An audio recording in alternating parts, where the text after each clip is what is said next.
दोस्तों, doctor APJ Abdul Kalam का नाम जब भी हम सुनते हैं, जब भी उनका चेहरा हमारे जेहन में आता है, उनके प्रति आदर और सम्मान के भाव अपने आप ही उत्पन्न हो जाते हैं। उनकी सादगी और महानता के बारे में जानकर आंखें नम हो जाती है कि कोई इंसान ऐसा भी हो सकता है।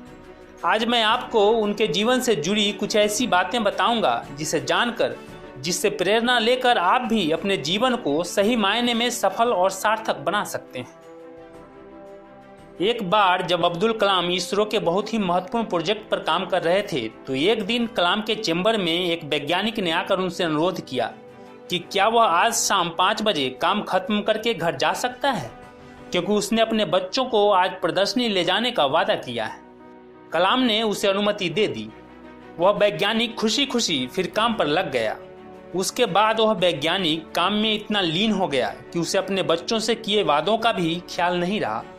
उसे इस बात की सूझ तब लगी जब उसने अपनी घड़ी देखी, जिसमें 8:30 बज चुके थे। यह देखकर वह जल्दी जल्दी डॉक्टर कलाम के चैम्बर में पहुंचा, परंतु वे वहां नहीं थे, तो उसे बहुत निराशा हुई। उसे अपने बच्चों से किए वादे न पूरा करने का दुख था। वह उदास मन से अपने घर लौट आया। घर लौटकर उसने अपनी पत्नी से पूछा कि बच्चे कहाँ हैं। पत्नी ने जवाब देते हुए कहा कि तुम नहीं जानते, डॉक्टर अब्दुल कलाम घर आए थे और बच्चों को प्रदर्शनी दिखाने अपने साथ ले गए। दरअसल जब डॉक्टर कलाम ने देखा कि वह वैज्ञानिक मग्न होकर अपने काम में लगे हुए हैं, तो उन्होंने उसका ध्यान भटकाना उचित नहीं समझा। लेकिन जब किसी ने अपने बच्चों से वादा किया है तो वे उसे जरूर प्रदर्शनी दिखाने जाएंगे। इसीलिए कलाम ने बच्चों को घुमाने का काम स्वयं करने का फैसला किया और उन्हें प्रदर्शनी दिखाने ले गए। अपनी पत्नी की बातों को सुनकर उस वैज्ञानिक की आंखों से आंसू छलक पड़े। उसके दिल में अब्दुल कलाम के प्रति जो आदर, जो रिस्पेक्ट, जो सम्मान था, वो कई गुना बढ़ गया। उसने मन ही मन कलाम को धन्यवाद दिया। दोस्तों, अब्दुल कलाम के जीवन से जुड़ा एक और वाकया मैं आपको बताता हूँ। यह बात तब की है जब उन्हें वाराणसी में बीएचयू के दीक्षांत समारोह में बुलाया गया था। उन्होंने देखा कि स्टेज पर कई सारी कुर्सियां लगी हुई है, जिसमें बीच वाली कुर्सी बड़ी और उन सबसे ऊंची भी थी, जिस पर उन्हें बैठने को कहा गया। परंतु कलाम साहब ने उस पर बैठने से मना कर दिया और कहा कि मैं भी आप लोगों के बराबर का ही व्यक्ति हूँ। अगर सम्मान करना है तो इस पर कुलपति जी को बैठाइए। फिर ऊंची वाली कुर्सी स्टेज पर से हटा दी जाती है, जिसके बाद अब्दुल कलाम सबके समान वाली कुर्सी पर ही बैठते हैं। दोस्तों, अब्दुल कलाम अपने जीवन में खुद को कभी बड़ा व्यक्ति नहीं मानते थे। वे अपने आप को सबके बराबर एक समान समझते थे और अपनी इसी समानता के भाव के चलते अब्दुल कलाम साहब कुरान और गीता दोनों का अध्ययन करते थे। उनके नज़र में कोई भी ग्रंथ छोटा या बड़ा नहीं था, बस ज्ञान जहाँ से भी मिले ले लेनी चाहिए, यही उनकी सोच थी।